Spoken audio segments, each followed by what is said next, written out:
Assalamualaikum warahmatullahi wabarakatuh. Alhamdulillah alladzi faradhas siyam fi syahri Ramadan, syahrun unzila fihil Qur'an hudan linnas wa bayyinatin minal huda wal furqan. Asyhadu an la ilaha illallah wahdahu la syarika lah wa asyhadu anna Muhammadan abduhu wa rasuluh. Allahumma salli wa sallim wa barik ala nabiyyina Muhammad wa ala alihi wa ashabihi ajmain, amma ba'd. Qala Allah ta'ala fi kitabil karim, a'udzu billahi minasyaitonir rajim. Bismillahirrahmanirrahim. Rabbi zidna ilma warzuqna fahma birahmatika ya arhamar rahimin. Hadirin para jamaah salat Isya dan salat Qiyamul Ramadan yang dimuliakan Allah Subhanahu wa taala. Alhamdulillah dalam kondisi sehat walafiat nggih. Sehat nggih. Tetap semangat nggih. Baru pertama nggih, semangat. Hadirin, mengapa umat Islam harus berpuasa di bulan Ramadan? Padahal untuk jadi baik, untuk jadi orang yang bertakwa itu bisa juga dengan sholat, bisa dengan sholat. Panjenengan sudah hafal inna sholata tanha anil faksha wal mungkar. Jadi sholat itu sebenarnya sudah bisa mencegah perbuatan keji dan kemungkaran, perbuatan maksiat. Sudah cukup sebenarnya dengan sholat itu. Tapi mengapa Allah kok nyuruh puasa di bulan Ramadan yang lamanya bisa 30 hari, bisa 29 hari? Apalagi puasa itu seperti itu kondisinya. Seperti itu kondisinya. Apa tidak cukup sholat saja? Gitu. Sudah cukup sebenarnya. Tapi kok masih perlu puasa? Apalagi yang lamanya berapa tadi? 29 atau 30 hari. Nah, makanya kita bersyukur, semoga di awal ini tetap kita istiqomah nggih. Istiqomah ke masjid, istiqomah tadarusnya, istiqomah sodakohnya dan seterusnya nggih. Allahumma amin. Ini penting karena jangan sampai masjid di awal tok. Di awal penuh nih, sampai tidak cukup tadi ya. Ya, semoga tidak di awal saja ya. Kita berharap kepada Allah, permohon kepada Allah tetap istiqomah.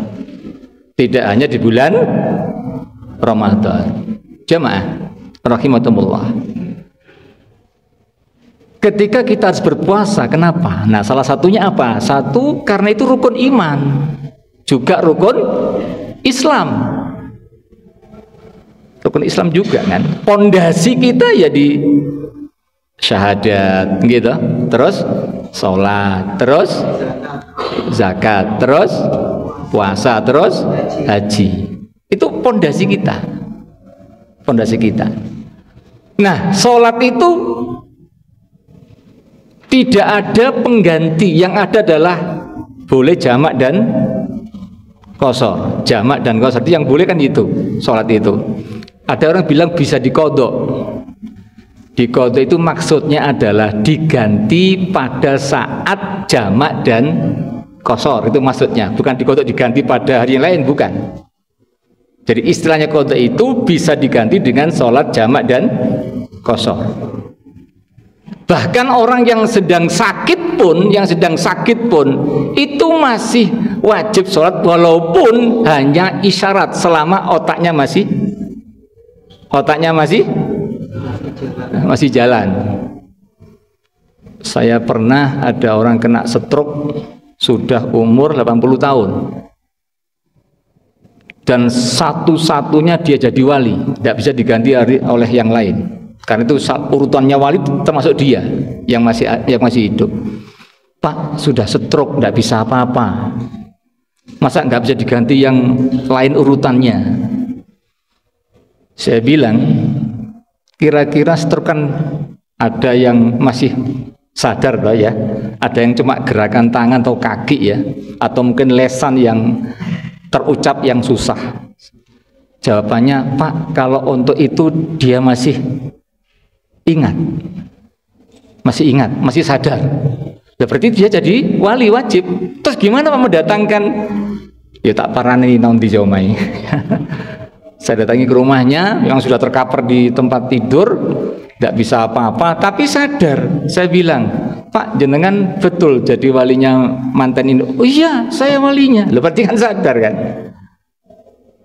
Bapak mau jadi wali? Mau, saya kan tanggung jawab saya. Loh, berarti kan sadar. Cuman secara fisik tidak memungkinkan. Nah, itu berarti apa? Ketika seseorang yang sedang sakit pun, selama masih otaknya masih bekerja, masih wajib sholat semampunya. Kalau sudah tidak bekerja, saraf otaknya ya sudah di luar tanggung jawabnya dirinya sebagai seorang manusia yang normal. Allah Maha tahu. Allah menilai kebiasaan sebelum waktu sakit. Oh, orang ini kalau sehat, rajin sholat kok, gara-gara sakit yang tidak bisa berfungsi, maka dia gak sholat. Allah menilai kebiasaannya, Allah menilai keistiqomahannya. Makanya penting istiqomah ini, penting. Ya, Allah mencatat kebiasaan setiap harinya. Jemaah, kembali lagi kepada tadi kenapa harus puasa. Hadirin, puasa itu di samping tadi adalah karena rukun Islam dan juga menguatkan rukun iman kita. Yang kedua adalah dengan puasa ini untuk menjadikan diri kita orang tidak hanya baik kepada Allah, tapi juga baik kepada manusia. Coba jenengan baca ayatnya itu. Faman kana minkum maridun aw ala safarin fa iddatum min ayyamin ukhra wa 'alal ladzina yutiqunahu fidyatun ta'amu miskin. Nah, kalau jenengan tidak sholat, nggak ada gantinya dengan memberi fidyah, tidak ada kan? Tidak ada. Orang kalau haji tidak mampu, ya sudah. Tidak ada kewajiban lagi. Lah, mampu di sini diterjemahkan tidak hanya mampu secara finansial, tetapi juga mampu fisik. Makanya sekarang ada peraturan baru yang dikatakan mampu itu apa cukup uangnya, tidak termasuk kondisi badan. Saya kemarin mengikuti pelatihan dengan kesehatan itu, salah satunya diantaranya itu nanti mampu secara sehat. Jangan sampai nanti kemudian fisiknya di sana tidak bisa apa-apa, gitu loh maksudnya Pak. Ibu ya, jadi kalau secara fisik tidak memungkinkan tapi duit bisa bayar, tapi karena fisik tidak mampu, maka dokter menyatakan, Pak, ini nanti kalau diberangkatkan merepotkan. Kasihan dia, ke kamar mandi susah, gitu. Nanti kalau pas ada sesuatu hal juga susah, mau tawaf susah, mau sa'i susah, mau lempar jumroh susah, gitu. Kadang-kadang kan, Pak dokter, saya ini kepingin haji Pak dokter, gak apa-apa, mati di sana juga gak apa-apa lah, repot sudah gini nih. Ya, saya ingin mati di tanah suci Pak dokter, gak apa-apa. Nah, bingung Pak dokternya sudah begini nih. Akhirnya bilang, Ibu, Bapak, jenengan tidak termasuk istitoah. Tidak mampu sudah. Bahkan sampai di sana pun juga nggak bisa dia akhirnya. Tawaf juga nggak bisa, sa'i nggak bisa, kan eman juga loh. Bagaimana kemudian kalau bisa dipindahkan kepada salah satu ahli waris untuk berangkat, itu bisa kan sekarang? Bisa sekarang digantikan kepada salah satu ahli warisnya. entah anaknya, entah menantunya, itu boleh. Ada aturannya itu. Jadi sama nilainya nanti sama. Yang penting dia sudah nawa itu, tapi karena kondisi fisik. Kondisi fisik. Nah, puasa juga begitu.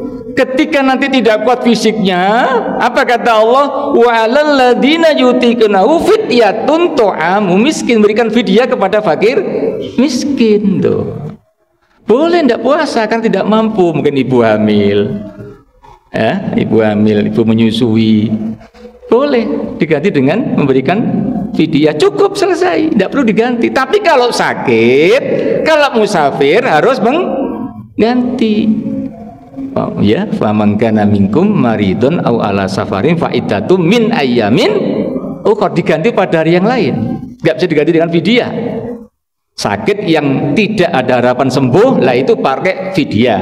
Selama dia mampu ya secara fisik, ekonomi dia mampu, cuma fisik tidak mampu karena kesehatan dan menyatakan dokter tidak ada harapan sembuh, maka bisa memberi apa namanya? Fidyah. Tapi kalau sakitnya yang ada harapan sembuh, dokter, Bapak karena sakit itu obat dulu ya, nanti semoga sembuh. Nah, kalau sembuh ya diganti pada hari yang lain. Nah, itu Islam kan enak kan? Enak. Nah, maksudnya Allah adalah ketika nanti orang berpuasa itu ada menumbuhkan sifat sosial, sifat empati kepada seseorang. Begitu. Itu maksudnya Allah. Kalau sholat ya cuma gerakan kan. Tapi kalau dengan puasa merasakan betapa perihnya orang lapar itu, betapa tidak enaknya orang susah itu, akan menumbuhkan sifat empati kepada seseorang. Hadirin, jenengan kalau yang namanya puasa memanjakan kebutuhan jasmani apa rohani? Bapak-bapak, ibu-ibu, panjenengan kalau puasa memanjakan jasmani apa rohani?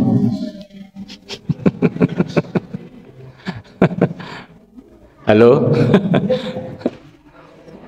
Nyun sewu ya, nyun sewu. Bapak-bapak, ibu-ibu kalau mau masak, kalau sudah puasa, Pak, iki masak apa ya? Iki masak apa ya? Engko sahur apa ya? Kan bingung, Pak. Nggih, betul, Bu. Loh, nggih.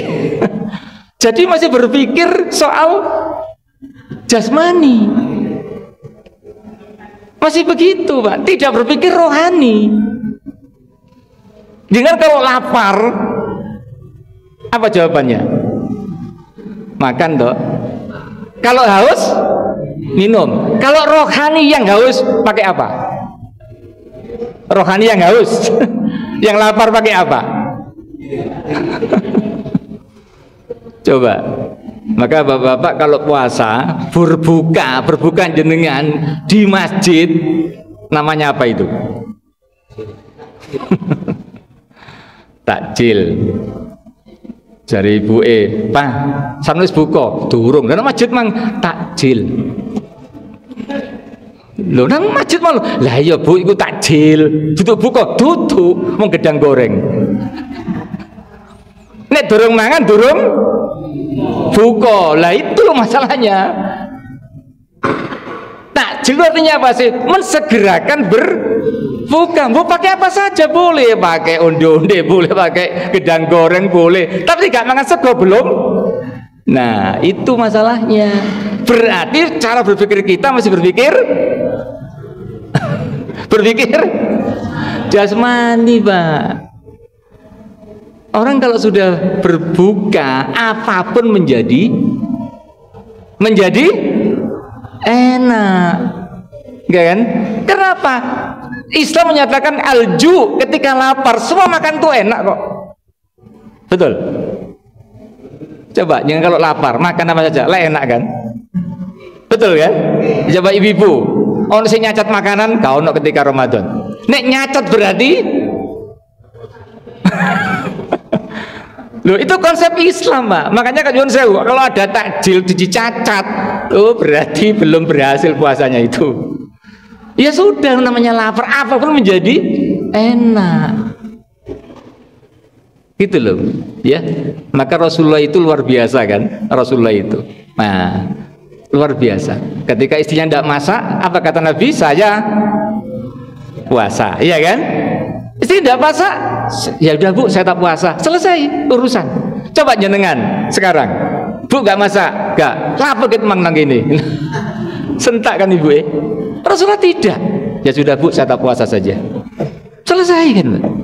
Lah kita masih pola makan ya susah. Nih gak mangan nggone Pak Soleh tuh gak mangan deh. Betul. Mas, ya boleh lah rekreasi ke sana sambil makan. Tapi kalau sudah pola pikirnya, nek gak mangan Pak Soleh, gak enak. Lah itu sudah berpikir jasmani, Pak. Lah puasa itu mendidik kita jangan memanjakan jasmani. Sahur ya sudahlah seadanya. Yang penting kan sahur, kan gitu tuh. Loh sahur kita lauk pokoknya macam-macam ya Pak. Makanya belanja kita semakin nah, Ramadan semakin banyak belanja, berarti yang salah kita itu sebenarnya salah, harusnya tidak begitu. Nah yang terakhir Bapak Ibu yang berjamaah Allah, mari kita bersama-sama. Yang ketiga adalah dengan puasa itu panjenengan memanjakan rohani. Ada taraweh, ada tadarus, ada Lailatul Qadar, ada sodako, ada zakat fitrah. Loh, memanjakan rohani Pak. Jangan kalau di luar Ramadan kan tidak bisa seperti ini kan.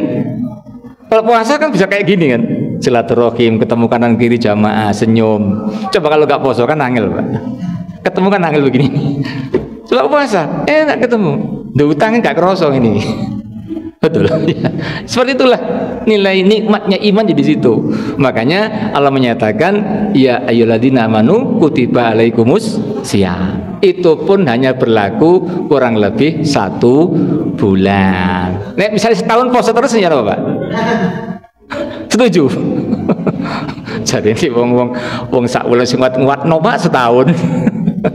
Ya, makanya nanti ada puasa 6 hari di bulan Syawal. Loh, ada puasa lagi kan? Supaya terlatih gitu loh Pak. Begitu Ramadan selesai, oh ada puasa 6 hari, terlatih lagi kan gitu. Supaya terawat sholat tarawihnya, tahajudnya, terawat tadarusnya, terawat berjamaahnya dan seterusnya. Ngeten nggih? Semoga puasa kita diterima oleh Allah Subhanahu wa taala, semoga seluruh ibadah kita diterima oleh Allah Subhanahu wa taala, dan semoga kita kondisi sehat wal afiyah. Amin. Terima kasih. Assalamualaikum warahmatullahi wabarakatuh.